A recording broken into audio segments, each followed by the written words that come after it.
If you're in a job that looks great on paper, but just doesn't light you up in the way that it once did, you are not alone. I'm Chloe Temple, a leadership coach who spent the last 5 years helping leaders like you find clarity, confidence, and purpose without walking away from the security of a 9-to-5. Welcome to The Leader That Lasts, a podcast for ambitious professionals who want more than just making it through the week. Each episode, I'll share real stories, honest mistakes, and practical tools to help you find fulfillment wherever you are. Because staying doesn't have to mean settling. You don't need to leave, you need to lead. Let's dive in. So, I'm really excited about today's episode because these 9 steps that we're going to talk about, which are the foundation of strategically designing a life and career that you love, well, really, they were the start of everything for me. And my hope is that maybe by sharing them with you, they might spark something, an idea, or something that you can try too. I'm going to bet that you have seen, designed, built hundreds of strategic plans in your life. Certainly in my own corporate career, I actually couldn't count the number of plans, strategies that I've seen or built, whether it's a supplier plan, a joint business plan, category plan, brand plan, sales plan. There's hundreds of different plans that we've all seen, we've all built. Yet, how often do we actually sit and apply that same strategic thinking to our own life, to our own career? Really with that same intentionality, that same, okay, I want to get to this destination. Now, it's likely you do personal development planning. You know, you're used to doing your annual PDP and putting your objectives in the system. We're all familiar with doing that, but often, and this isn't for everyone, but this is for the vast majority, how we approach our personal development planning is more like a chore than something that we get to do. It's something we have to do rather than get to. Therefore, it doesn't, or I never felt like it truly felt like mine until I started thinking about it differently, until I started building some of what we're going to talk about today into my personal development planning. Now, the message I want to land right up front is how much time, energy have you invested over the course of your career in designing plans for other people? And how then does that compare against the amount of time, energy, effort you've invested in building a plan for yourself? I'm going to bet the latter is a lot less, if at all. No, I'll give you credit. You'll likely have done, I nearly said definitely, you'll likely, I don't want to put anything on you, but you'll likely have done some of your own planning. But this episode is to give you a framework to perhaps do it in a way that really comes back to basics to get to the heart of what you truly want, so you can build an effective plan for your life, for your career, that really aligns with who you are deeply at your core.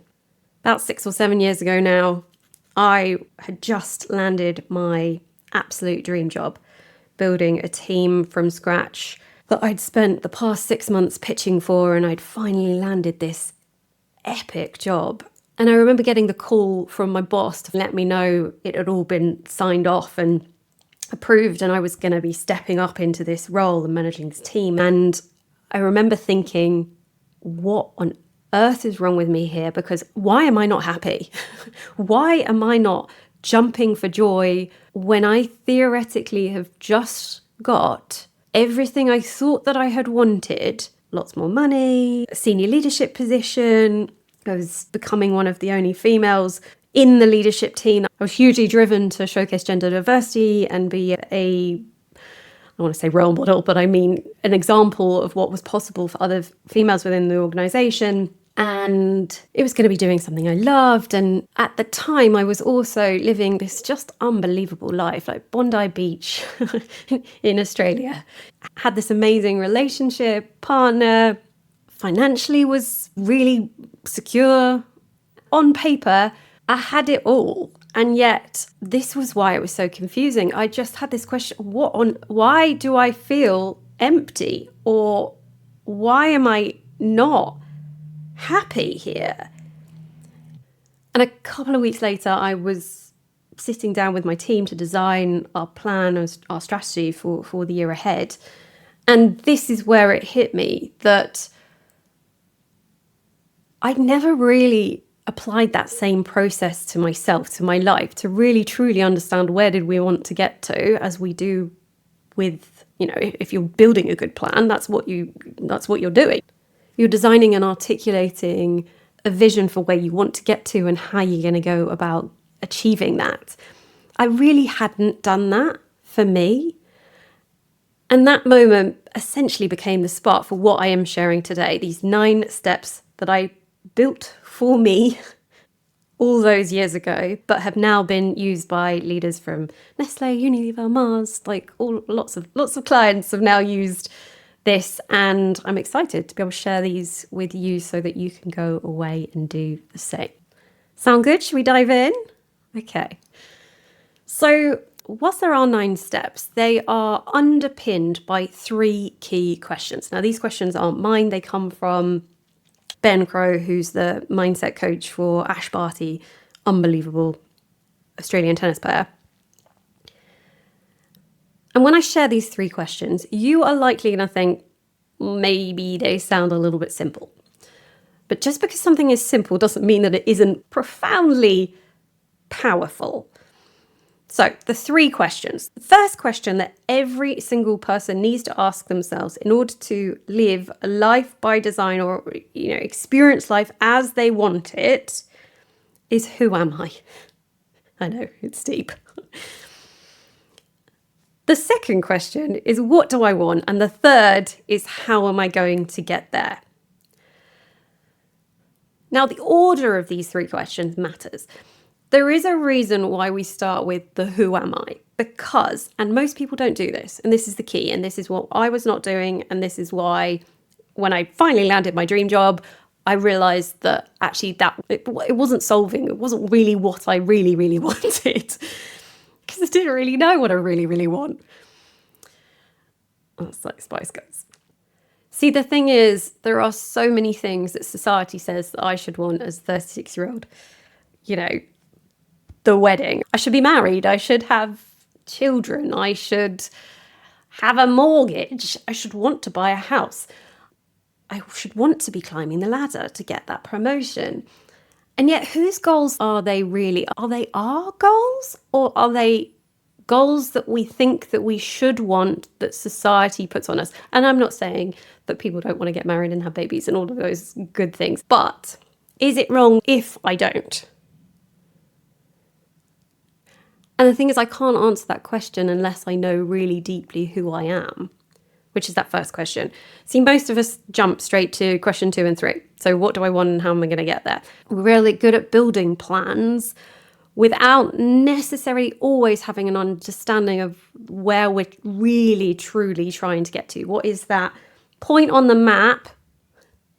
Where is the X cross that we are trying to get to? Sometimes we think we know what that should be or is.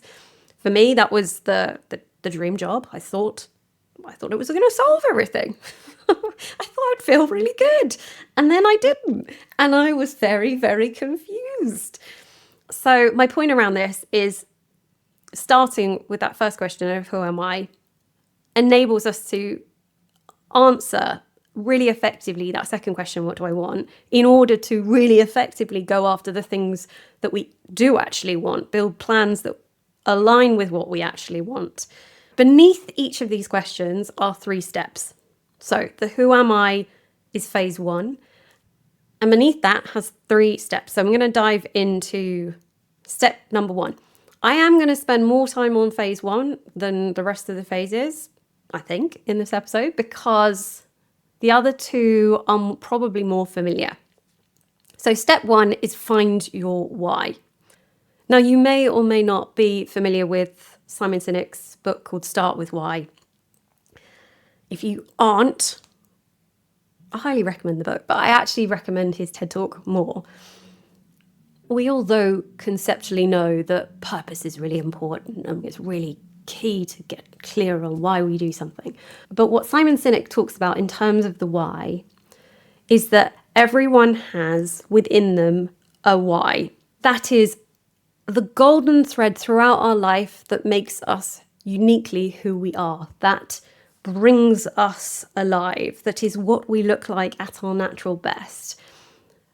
And that golden thread, our why, that thing within us that fires us up, it's the drive, it's the internal motivation system. Our why is fully formed by the time that we are, let's say, 18. It's formed from our early life experiences, which shape us into who we are. And your why doesn't change. Now, the articulation of it can change and stuff, but the themes that sit beneath your why don't change. And when we can understand our why, we're really empowered to build a life that's aligned with our own personal purpose, a deep, intrinsic desire for certain things.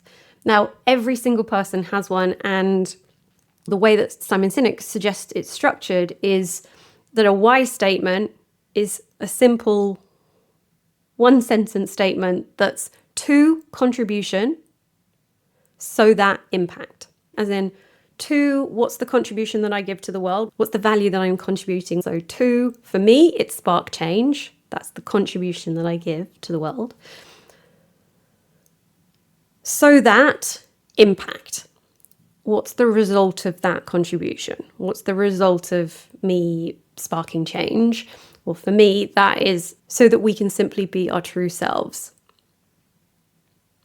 The impact that I want to have on the world, and when I'm living my why, is to help individuals, and myself included, be ourselves, lean into the best of who we are. And that is so central. The people who inspire me most in the world are those who are being brave enough to be themselves. For you, though, that will be different. Your impact will be different. Your contribution will be different. The really interesting and, I guess, challenging thing about step one is that it's the only step that you actually can't do on your own.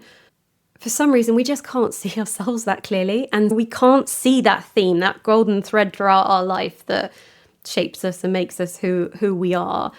Finding a why has to be done in partners. It's actually found through storytelling, particularly from early years, because it's formed in your past. And some people don't remember their childhood, which is totally fine because your internal guidance system actually does remember all of that. It just might not cognitively remember it. But those early memories will be forming what is coming up for you now. Once you know your why, it can act as a bit of a kind of compass. It can help you understand why something is bothering you, or you might get triggered by something. Someone says something that really like, ugh, and you look around and other people around you aren't as bothered about what's going on. I'm willing to bet that if you are really fired up about something, it's probably because it's rubbing up in some way against your why. So for me, I am so activated when someone is disempowered from being themselves, or actively stopped or criticized for being themselves. I find it abhorrent. And you might think that too, but for me, it's a deep, visceral experience that it's just horrendous. I can't handle it. Equally, if I'm stopped from making change. So spark change is my contribution. If I can't do something different or help people see a different way, I really struggle.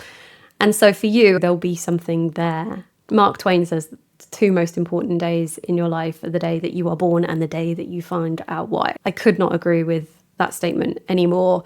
I talk about it a lot on the podcast, but there are two things that got me out of a decade plus of depression.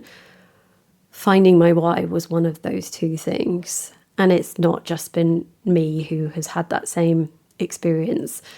I asked a couple of clients their experience of finding their why, and Jess said it enabled her to be a better version of herself. Flick said it was transformational. She said it was just given her such mental clarity and exponentially impacted the quality of her work, her outlook, and her life in general.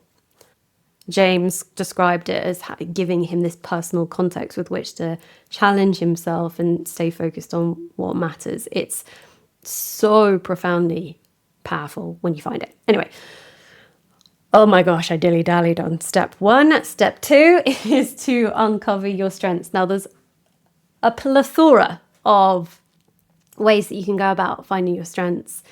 I imagine you have done some of them, whether it's a 360-degree process, whether it's Myers-Briggs, DISC, Colours, Gallup, Clifton Strengths. If you haven't done any of those, you probably looked up your horoscope once or twice. I joke on that one, but understanding our strengths could be absolutely transformational at really helping us guide and leverage the things that we're naturally good at rather than focusing on the things that come much more difficult to us. One of the ways that you can look at it and think about a strength is your strength as a kind of how. It's a unique how that enables you to show up as the best version of you. My partner's a history teacher, and the way that he approaches teaching looks so different from other people. He comes home and tells me about his lesson plans and the way that he's approaching the class, and so creative. And I always think about there's hundreds of thousands of different history teachers in the world, and very few would, if any, would take his particular approach to it. And that's by him leveraging his strengths and hopefully them leveraging their strengths too. I once saw this kind of cartoon, and he had a lineup of a monkey and a penguin and an elephant and a fish and a seal and a dog, and an examiner in front of them saying, for fair selection, everybody has to take the same exam. Please climb that tree. And there's a tree behind them in the picture. Obviously, the elephant is going to struggle to climb the tree. The fish is going to have no bloomin' chance. The monkey is going to find it incredibly easy because the monkey's able to leverage its strengths there. So understanding and uncovering what your strengths are is a very important step to understanding who you are, and that phase 1. Step 3 is to define your energizers. There's 3 suggestions for how you could go about doing this. First would be to define your values. Now, I saw Brené Brown at Sydney Convention Centre. She recommended find your top 2. You can find a values list if you Google list of values and have a play with finding what your top 2 would be. The second way, though, would be to identify what I call energy gainers and drainers. So these are the things or even people in your life that give you energy or drain your energy. And this is going to look unique and different to you. So for me, yoga, huge energy gainer for me. I'm an introvert, so most individuals drain my energy, and that's not because I don't enjoy spending time with them. It's just, it zaps my energy. So that would go in the energy drainer box for me. Admin, huge energy drainer. What are the things and activities for you that gainers and drainers, getting clear on that? And the third idea that I have for you around defining your energizers would be identifying who or what lights you up. What inspires you? Who inspires you? Who do you look to and think, wow? And we do this in why discoveries is often one of the important questions that we ask when we're helping someone try and find their why is who inspires you, because usually they are an expression of or embodying your why, or the thing that you really like about them is usually embodying that. So understanding that can be really powerful. So those are the 3 steps of phase 1, who am I? Now, I forgot to say at the beginning of this, a great exercise could be, as we were going through these, to tick and cross whether or not you have got these nailed for you and whether or not you get them nailed for your business or your team. So reflecting back on the first 3, would you give them a tick, cross, or a maybe for you personally, and maybe reflect for your team or business as well? Okay. You'll hear me say this time and time again. Awareness is the foundation of success. If we are aware, we can consciously prioritize in order to take meaningful action in order to get the results that we want. So this exercise isn't about right or wrong, good or bad, or beating ourselves up for not having it. But knowing that we might not have 3 ticks across the board actually can be really powerful, because it could be impacting the quality of your phase 2, which is, what do I want? Now, within phase 2, there are, again, 3 steps. The first step of which I say is optional, but it's articulate your vision and mission. Now, what do I mean by a vision? A vision is essentially a picture of a future that we would want to be part of. It's an articulation of a future state that we desire, something that we want to see at a very macro level. Visions are big. They're probably unachievable. I think world peace, although I hope that could be achievable. Our mission, though, is how we plan to achieve our vision. It's our specific contribution to the future that we aspire to experience. It's our part in bringing that vision to life. So my vision is a world where everyone who chooses to lead has access to the tools and inspiration that they need to dive into their unique pool of potential. For me, that is anyone who chooses to lean into courage in order to develop and find potential, that they had access to the tools and inspiration that they need in order to bring that to life. My mission, however, is more achievable. It's still absolutely big, hairy, audacious, my big, hairy, audacious mission. But whilst it's super stretchy, it's not completely out of the realm of possibilities. So my mission is to help 1,000,001 people become a leader that lasts. This podcast is a really, really important part of that, by showcasing essentially that leadership is a choice, not a title. So whereas your why is backward facing, your vision and mission is forward facing. Whilst your why doesn't change, your vision and mission can sometimes change throughout your life. You don't have to do this step 4. Some people find it really, really difficult to articulate, but it can be really valuable. So step 5 is to set your goals. I'm not going to talk about goals in much detail at all, because you're probably very familiar with the concept of setting a goal. What I will say about goals, though, is to think about a goal as an outcome rather than a strategy. I can't tell you the number of people who will come to me saying something like, "Oh, Chloe, my goal is to go to the gym 3 times a week." And I'm like, "Yay, that's amazing. I love that. But why? What sits beneath that? What's the outcome that they're looking to achieve by going to the gym 3 times a week? Is it that they want to be really buff? Is it that they want to, fit into a certain outfit? Is it that they want to feel really energized? Because there are different strategies of getting to that same outcome. And if you attach too much to the particular strategy, it can really impact negatively your ability to achieve the outcome that you want, because there's 101 different ways that you could feel good in your body if that is your outcome. Sure, going to the gym 3 times a week could be one of them, but it also could be changing your mindset, or swimming, or you can fill in the gaps for how many options there might be to do that. When I speak to clients about goals, I'm always looking to hear the why beneath that strategy that they are sharing. What are they actually looking to achieve, and why is that important? Which brings me on to step 6, which is to define your priorities. Because, to quote Mark Twain again, to change your life, you need to change your priorities. All of us are prioritizing all of the time. Just most of that is unconscious. If you, and I do this sometimes with clients, but if you were to send me a screenshot of your calendar for last week, that would more accurately represent your actual priorities, as in what you are actually prioritizing, I imagine, than the priorities you would desire to have. Because as Stephen Covey says, the key is not to prioritize what's on your schedule, but to schedule your priorities. And most of us are just not that clear on what is most important to us.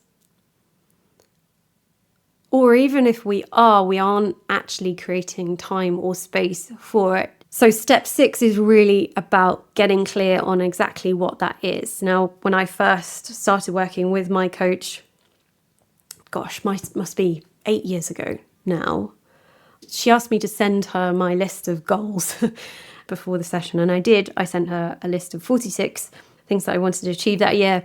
And she thought I was absolutely crazy. She's like, you can't do 46 things. And I was like, absolutely I can. What she helped me see is that whilst I had a lot of things that I wanted to do, and a lot of them looked like strategies rather than outcomes, I wasn't clear on what was most important to me. And therefore, I was doing a lot of busy things without necessarily being really clear on, right, this is the priority for me now. These are the top 3 things that are the priority in the week ahead, or the month ahead, or the quarter. So that's step 6 and the end of phase 2. Now, as we head on into phase 3, it's really important to know what your priorities are, because I imagine you're already pretty good at creating action plans to be able to get things done. But if you're not focusing your time on the right things, then how good and effective is that as a use of your time? So step 7 is aim your beliefs.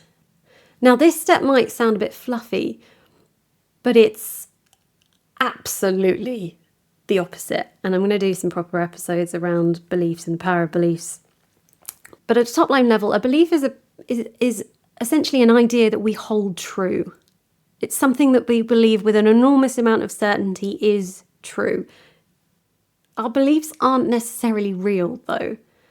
They can be backed up by experience, evidence that would suggest that they are, and it is real. But not all beliefs were built the same. And some beliefs can be incredibly empowering, and some beliefs can be super disempowering.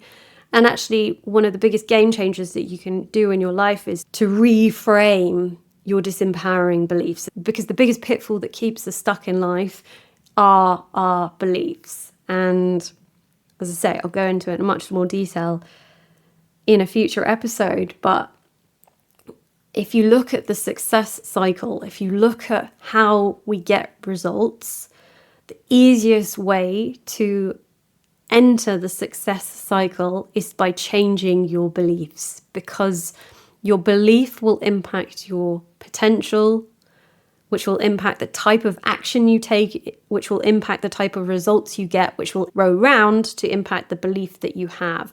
How you break that cycle is through your beliefs.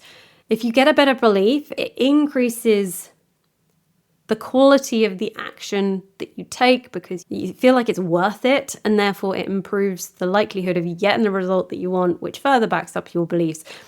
The opposite is true. If you don't believe that something's going to work, what kind of action do you take? Well, it's probably not going to be high quality, loads of action, because you don't think that there's any point in doing it. Whereas if you believe, yeah, this might be hard, but I'm going to make it work, and I believe that I'm going to make this business a roaring success.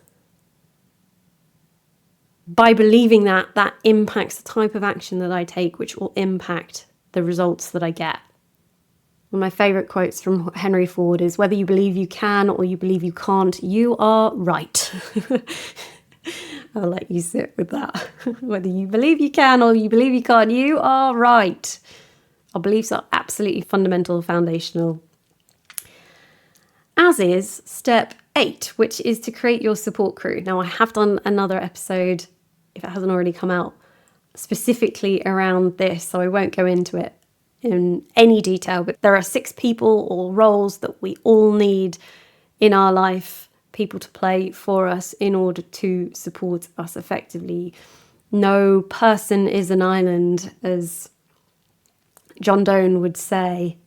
If you look at super successful people, let's take Stephen Bartlett, Diary of a CEO, hugely successful podcast. Well, whilst he might be the face, there is an enormous team behind him supporting that podcast to be the success that it is.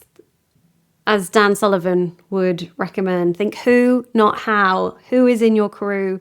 What support do you need? And who is best placed in order to give you that support? That is step 8.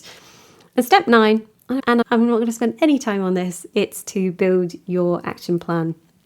Your action plan is essentially the strategies for achieving your goals, the particular timeline or the roadmap or the activities that you are going to do in order to make those outcomes, those goals that you have defined, a reality. So, were you ticking along as we went through each of those? If so, how many ticks did you get out of 9? Count up your numbers of yourself versus your team, your organization. I'm super curious. But before we close the episode, again, awareness is the foundation of success. Understanding where you need to focus or where you want to focus or where you get to focus. It's not about shitting on ourselves, but actually understanding where do we want to focus? Who am I? What do I actually want? And then therefore we can build plans that align with that. To take you back to the beginning of this episode, this framework, if you use it, can be absolutely transformational. Most people will just listen to this and think, oh, that was interesting, but actually not do anything differently. I hope that you are the exception and you actually go and do something with this. People would think I built my strategic plan and what came out of it was me quitting my job and leaving corporate and starting this business. It wasn't. I found fulfillment where I was by finding my why, by building a really deep understanding of my unique strengths, what was energizing me, what inspired me. And then I built a plan of how I could bring that to life where I was. Now I can talk about and share specific examples of how I did that. But what I want you to know is that we think external things to us, like a new job, like a promotion, like a pay rise, are going to make us feel fulfilled, when actually fulfillment is an inside job. I wasn't running from anything in order to start this. I built this business because I was driven to help people realize that they didn't have to quit, they didn't have to leave, that they needed instead to lead and to start by leading themselves. And by leading, I mean by finding potential. And if you can get clear on those 3 steps, starting with really deep understanding of who you are, to empower you to really effectively answer the question of what you want, you're going to have a totally different life and career by how you are showing up and how you creatively problem solve for that. In the show notes, you're going to be able to find an ability to actually design your own one if you want, as a template to build your own sort of strategic plan on a page. You don't have to use it. You can use this episode to go and build your own, but I just wanted to let you know that it's there. It also includes my 2021 strategic plan on page, which I'm very embarrassed to share. Also my 2025 one, really as a means to give you more of an understanding of what it might look like. So if that is interesting, head there and you can grab that. If, though, you found this episode useful, please do reach out on LinkedIn and let me know which particular step you want me to dive deeper on.